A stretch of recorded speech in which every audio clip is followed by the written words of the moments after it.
Hello. Yes, it's been a while since I've done one of these. But we're back with another random ramblings. And that's right, I'm not even throwing the little fluttery thing across the top. It's been so long, we're just going to get right down in it. Today I've got a story. Not just any story, it's a trial and tribulations, and it almost has a really bad ending, but I guess it doesn't, so you could say it has a good ending. We're going to go back, way back, to this mystical land that some people call college, other people call university, and still others call universidad, if you speak Spanish, that is. But while in college, I had the absolute pleasure of taking a little class called Intro to Theater. That class was so much fun because not only did I not have to act, but I could just read the plays and short stories and then take quizzes and or tests on them. And I did well, which is always good to see and be a part of. But while in this class, as with most college classes, there comes a time where you have exams towards the end of the semester, otherwise known as final exams. Could have just said that final exams were coming up. Anyways, final exams were coming up. And I had to study. But I had help because our professor for this Intro to Theater class let us have notes on our final exams. To an extent, you couldn't just have your binder or your laptop open and just open note test it because this is a final exam. You can't do that. What is this? This is crazy soup? No. That out of here. She allowed one sheet of paper, not a note, not a note card, a whole sheet of paper.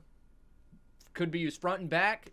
Anything could be put on it you wanted to, as long as it was handwritten. You couldn't type it out.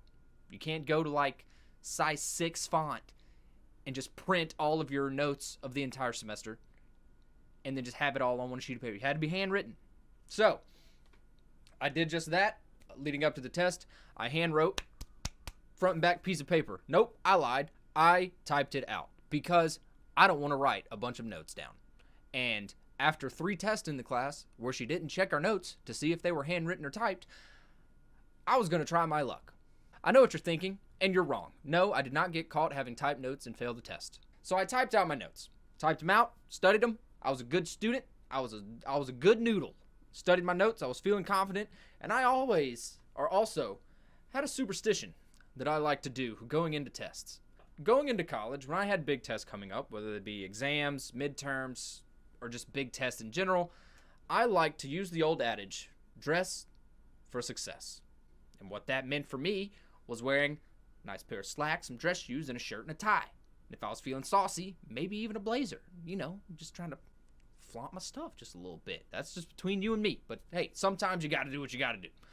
So the test day came. And I had to park on the other side of campus because of parking decal issues throughout the year. And this test was at 8 a.m. So I get up bright and early at about 6 a.m. and it's a frosty old 60 degrees outside.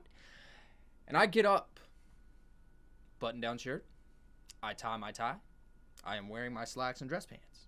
And I am feeling like the man, as Aloe Black once said.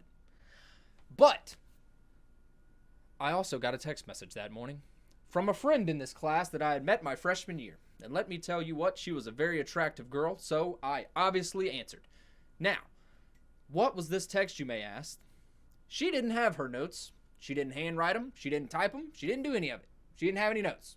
And she wanted me to make a photocopy of my notes to give to her on this exam day when we first got to class.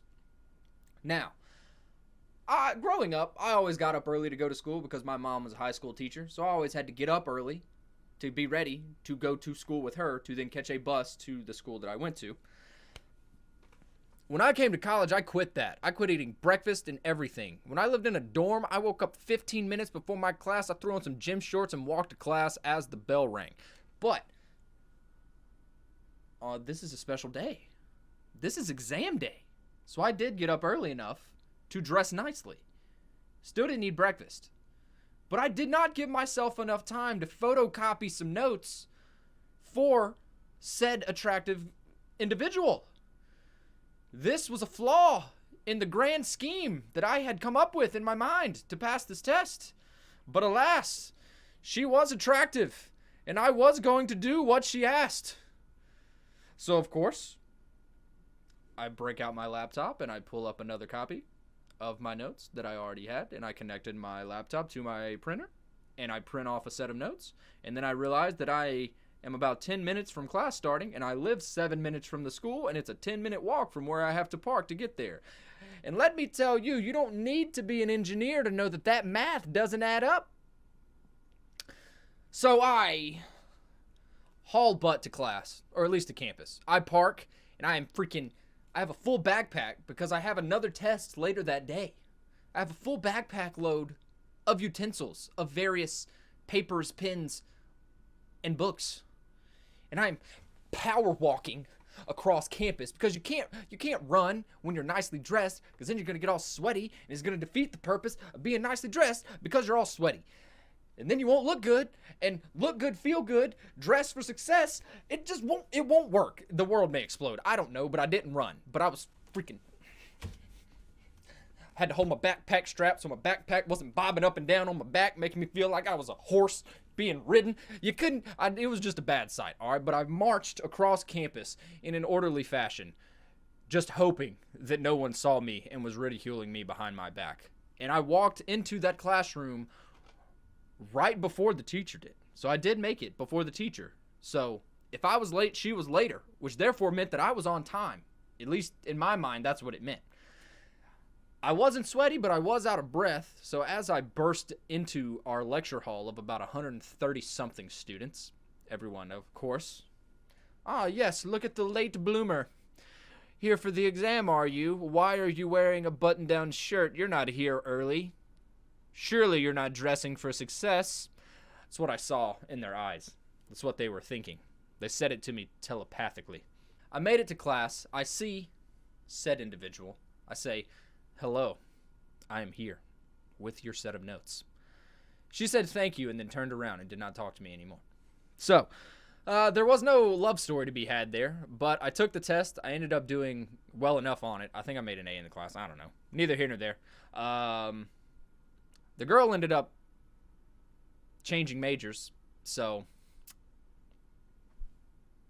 we kind of lost touch. So that didn't work out. But I looked good, and I didn't sweat, which made me look better, in my opinion. I don't really have a moral to this story. I guess don't go chasing people just because they're attractive would be one moral to take from it. Or just try to be early. Or don't be a yes man. You know what? Maybe there are a few morals to take from here, but I'll let you draw your own conclusions. I hope you guys enjoyed the video.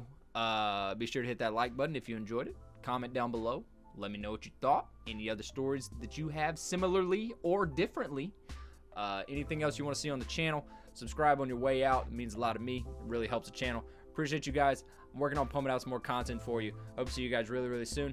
Peace. Much love. Take it easy, guys. Have a good one.